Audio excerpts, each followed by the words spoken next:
오늘 우리에게 주시는 하나님의 말씀은 요한계시록 19장 11절에서 21절까지 말씀입니다. 11절 또 내가 하늘이 열린 것을 보니 보라 백마와 그것을 탄 자가 있으니 그 이름은 충신과 진실이라. 그가 공의로 심판하며 싸우더라. 아멘. 요한이 하늘을 보니 하늘에서 백마 탄 자가 나오는데 그 이름이 충신과 진실이라고 합니다.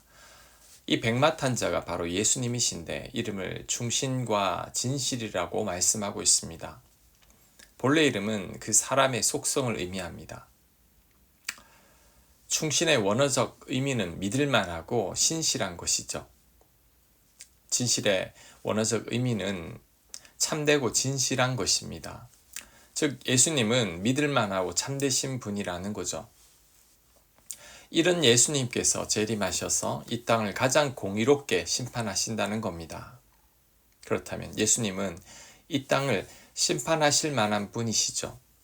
왜냐하면 심판은 거짓이 없고 믿을 만한 사람이 해야 하기 때문입니다.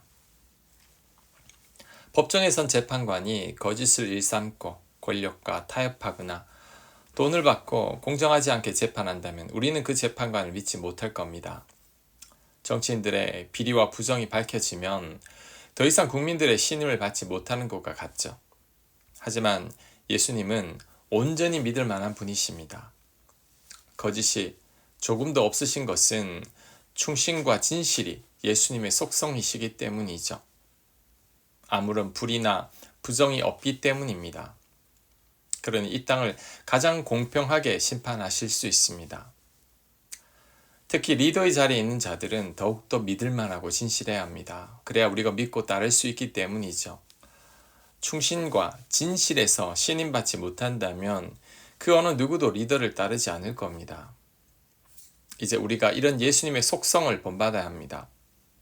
충신, 바로 믿을 만한 사람이 되는 것이고 진실, 참되고 거짓이 없어야 합니다. 이 두 가지 속성을 타인에게 적용할 것이 아니라 이제는 스스로에게 적용해야 합니다. 남들을 탓하기 전에 나는 과연 믿을 만한 사람이고 진실한 사람인지를 엄중하게 살펴야 합니다. 왜냐하면 대부분의 사람들은 타인의 눈에 티는 보지만 자신의 눈에 있는 들보는 보지 못하기 때문이죠. 마지막 때에 충신과 진실로 우리를 살피실 예수님 앞에 한 점 부끄러움이 없어야 합니다.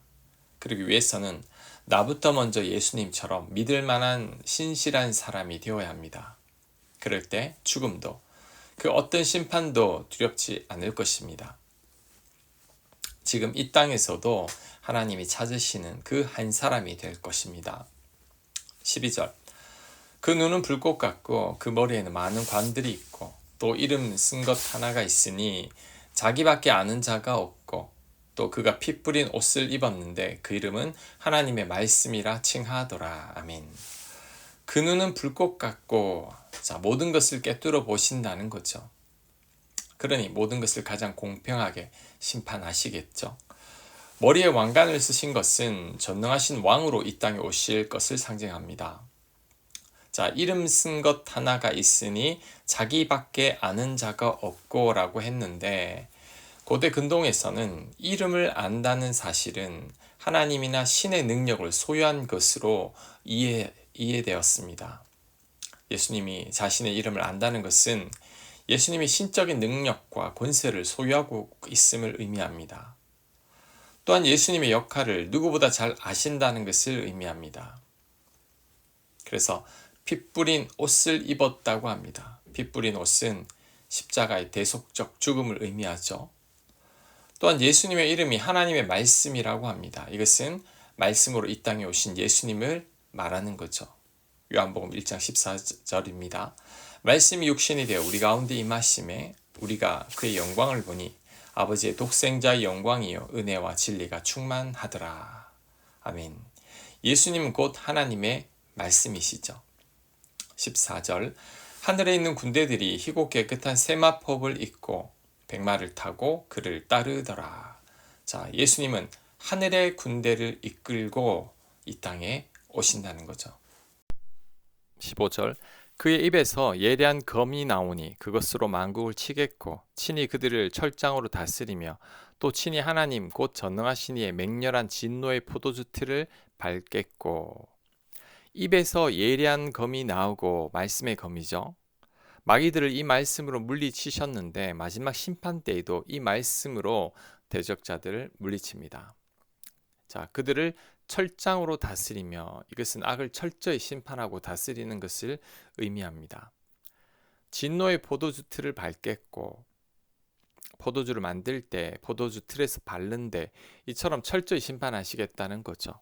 16절, 그 옷과 그 다리에 이름을 쓴 것이 있으니 만왕의 왕이요 만주의 주라 하였더라. 옷과 다리에 이름을 쓴 것은 온 세상을 지배하시며 통치하시는 그리스도의 절대적인 권력을 의미합니다. 그래서 만왕의 왕이요 만주의 주라 한 것이죠. 17절, 또 내가 보니 한 천사가 태양 안에 서서 공중에 나는 모든 새를 향하여 큰 음성으로 외쳐 이르되 와서 하나님의 큰 잔치에 모여 왕들의 살과 장군들의 살과 장사들의 살과 말들과 그것을 탄 자들의 살과 자유인들이나 종들이나 작은 자나 큰 자나 모든 자의 살을 먹으라 하더라. 한 천사가 공중에 나는 모든 새들에게 왕들, 장군들, 장사들 등 모든 자의 살을 먹으라고 합니다. 새의 먹이가 되는 자들은 다 악인들입니다. 악인들에게 내려지는 심판은 그들의 시체가 새들의 먹이가 되는 거죠. 당시에는 시체가 매장되지 않은 것을 매우 수치스러운 죽음으로 이해했습니다. 그런 면에서 대적자들의 시체가 새의 먹이로 주어지는 것은 하나님의 심판이 가혹하고 엄격함을 암시합니다. 또한 그들의 죽음이 말할 수 없는 부끄러운 것이며 완전한 멸망에 이르는 것임을 말합니다. 19절, 또 내가 보매 그 짐승과 땅의 임금들과 그들의 군대들이 모여 그 말탄 자와 그의 군대와 더불어 전쟁을 일으키다가 짐승이 잡히고 그 앞에서 표적을 행하던 거짓 선지자도 함께 잡혔으니 이는 짐승의 표를 받고 그의 우상에게 경배하던 자들을 표적으로 미혹하던 자라. 이들이 산채로 유황불 붙는 못에 던져지고 그 나머지는 말탄 자의 입으로부터 나오는 검의 죽음에 모든 새가 그들의 살로 배불리더라. 아멘. 마지막 심판 때의 마지막 전쟁입니다. 앞에서는 아마겟돈 전쟁이라고 했었죠. 예수님이 재림하실 때에 하늘의 군대를 이끌고 나오시는데 악의 세력들은 최후의 발악을 합니다. 하지만 그 전쟁에서 악이 지고 말죠. 짐승의 표를 받은 자, 666을 의미하는데 하나님을 대적한 자들이죠. 이들이 철저히 심판을 받는다고 합니다. 그 나머지도 예수님 입에서 나오는 검에 죽습니다. 그들의 시신을 새들이 먹죠. 마지막 전쟁에서 철저히 승리하신다는 것입니다. 자, 오늘 말씀을 간략하게 살펴보았는데 대부분은 심판에 관한 말씀이죠. 예수님께서 하늘의 군대를 이끌고 재림하셔서 이 땅을 불꽃 같은 눈으로 충성과 진실로 가장 공의롭게 심판하신다는 겁니다. 악은 완전히 괴멸하고 말죠. 오늘 말씀을 대하니 이전의 예수님의 모습이 아닌 것 같습니다. 사랑과 자비와 긍휼의 예수님이신데 오늘 본문에서는 완전히 상반된 예수님의 모습을 보여주고 있죠. 군대의 장군과 같은 모습입니다. 예수님 이미지와 어울리지 않는다는 생각이 듭니다. 사랑의 예수님과 심판의 예수님은 왠지 조화롭지 못한 조합 같습니다. 하지만 절대 그렇지 않습니다. 때가 이르면 공의로 모든 것을 심판하십니다. 지금까지 악인들이 흥하고 선인들이 고통당하는 모습을 보고 많은 인간들이 하나님을 의아하게 생각했습니다. 아니, 하나님은 도대체 뭐 하시나? 하나님은 왜 의인의 고통과 악인의 형통을 가만히 보고만 계시는가? 아닙니다. 그간 참으신 것이고 이때를 위함인 거죠.